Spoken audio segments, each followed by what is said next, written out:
Assembly ఎన్నికల ఫలితాలలో 1, 2, 3, 4 స్థానాలలో ఉన్నటువంటి పార్టీలు అనగా సీట్ల సంఖ్యలో 1వ స్థానంలో ఉన్నటువంటి కాంగ్రెస్ పార్టీ, 2వ స్థానంలో ఉన్నటువంటి బీఆర్ఎస్ పార్టీ, 3వ స్థానంలో ఉన్నటువంటి భారతీయ జనతా పార్టీ, 4వ స్థానంలో ఉన్నటువంటి ఎంఐఎం పార్టీ సీట్ల సంఖ్యాపరంగా 65, 39, 8, 7 వచ్చి ఆనాడు అసెంబ్లీ ఎన్నికల్లో ఉండటం మనం అందరం చూసాం.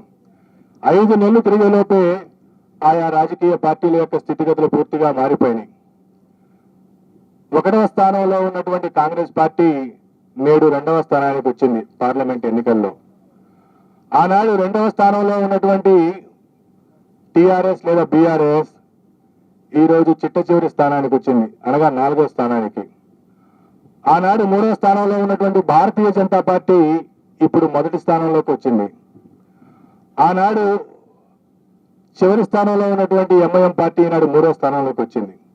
5 నెలల్లో తెలంగాణ ఓటరు ఎంతో పరిణితి చూపించి రాజకీయ పార్టీల యొక్క ఓటు బ్యాంకుని, రాజకీయ పార్టీల యొక్క సీట్లను, రాజకీయ పార్టీల యొక్క స్థానాలను పూర్తిగా మార్చేసినటువంటి ఘటన దేశంలో చాలా అరుదుగా చూస్తుంటాం. అటువంటిది మన పక్కనే ఉన్నటువంటి మన తెలంగాణ రాష్ట్రంలో చూస్తా ఉన్నాం. మే 13వ తేదీన జరిగినటువంటి పార్లమెంట్ ఎన్నికల్లో 17 పార్లమెంటు స్థానాలకు ఎన్నిక జరగగా కాంగ్రెస్ పార్టీ 7 నుండి 8 స్థానాలను కైవసం చేసుకోబోతా ఉంది. కాంగ్రెస్ పార్టీ 7 నుండి 8 స్థానాలను కైవసం చేసుకోబోతా ఉంది. భారతీయ జనతా పార్టీ 8 నుండి 9 స్థానాలను కైవసం చేసుకోబోతా ఉంది. అలాగే ఎంఐఎం కేవలం పోటీ చేసింది 1 స్థానం అయినప్పటికీ భారతీయ జనతా పార్టీ అభ్యర్థి మాధవీలతతో తీవ్రమైనటువంటి పోటీ ఉన్నప్పటికీ ఎంఐఎం మరొక 1 స్థానం గెలవబోతా ఉంది.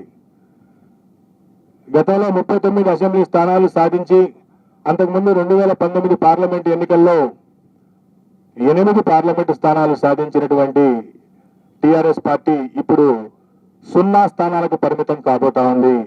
1 స్థానం కూడా ఈ ఎన్నికల్లో టిఆర్ఎస్ పార్టీకి వచ్చే పరిస్థితి లేదు. సాక్షాత్తు తెలంగాణ రాష్ట్ర సమితి అధ్యక్షుడు కేసీఆర్ గారు, సీనియర్ నాయకులు హరీష్ రావు గారు ప్రాతినిధ్యం వహిస్తున్నటువంటి మెదక్ పార్లమెంటు కూడా ఈరోజు టిఆర్ఎస్ పార్టీ పొందలేనటువంటి పరిస్థితి. గడిచిన అసెంబ్లీ ఎన్నికల్లో 7 అసెంబ్లీ స్థానాలలో 6 అసెంబ్లీ స్థానాలను సాధించినటువంటి టిఆర్ఎస్ పార్టీ 2 లక్షల పైచిలకు మెజారిటీ 7 స్థానాల్లో సాధించినటువంటి టిఆర్ఎస్ పార్టీ ప్రస్తుతం అక్కడ 2వ స్థానానికి రావడానికి పోటీ పడే పరిస్థితి, 2వ స్థానంలో కూడా ఉండే పరిస్థితి కనబడట్లా. సో ఈ విధంగా భారతీయ జనతా పార్టీ ఆదిలాబాద్, నిజామాబాద్, కరీంనగర్, జహీరాబాద్, మెదక్, మల్కాజ్గిరి, చేవెళ్ల, సికింద్రాబాద్ 8 స్థానాలను సునాయాసంగా కైవసం చేసుకుంటూ మహబూబ్ నగర్ లో గట్టి పోటీ ఉన్నప్పటికీ స్వల్ప ఆధిక్యతతో శ్రీమతి డికే అరుణ గారు అక్కడ విజయం సాధించే అవకాశాలున్నాయి. అలాగే కాంగ్రెస్ పార్టీ మిగతా నియోజకవర్గాల్లో కాంగ్రెస్ పార్టీ విజయం సాధించేటువంటి అవకాశం ఉన్నది. ఎంఐఎం హైదరాబాద్ పార్లమెంటు నుండి విజయం సాధించే అవకాశం ఉన్నది. భారత రాష్ట్ర సమితి దాదాపు అన్ని నియోజకవర్గాల్లో 3వ స్థానంలో ఉన్నటువంటి పరిస్థితి. బీఆర్ఎస్ అధ్యక్షులు మాజీ ముఖ్యమంత్రి కేసీఆర్ గారు అధికారం నుండి దిగిపోయిన తర్వాత ఆయనకు మెడకు చుట్టుకున్నటువంటి కాళేశ్వరం ప్రాజెక్టు మనందరం చూసాం. మేడిగడ్డ వారధి కుంగినటువంటి విషయాన్ని, మేడిగడ్డ వారధి కుంగటం, ఫోన్ ట్యాపింగ్ ఆరోపణలతో టిఆర్ఎస్ పార్టీ యొక్క భవిష్యత్తు తలకిందులైందనేటువంటి విషయాన్ని మీ దృష్టికి తీసుకొస్తా ఉన్నా. ముఖ్యంగా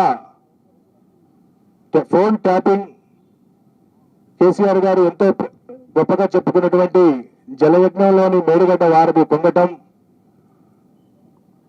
వరుసగా ఆ పార్టీ నుండి ఎన్నికల్లో ఓడినటువంటి 1-2 నెలల లోపలనే అనేక మంది ముఖ్య నాయకులు వీడిపోయటం తెలంగాణ రాష్ట్ర సమితికి తీవ్ర నిరాఘాతంగా పరిణమించింది.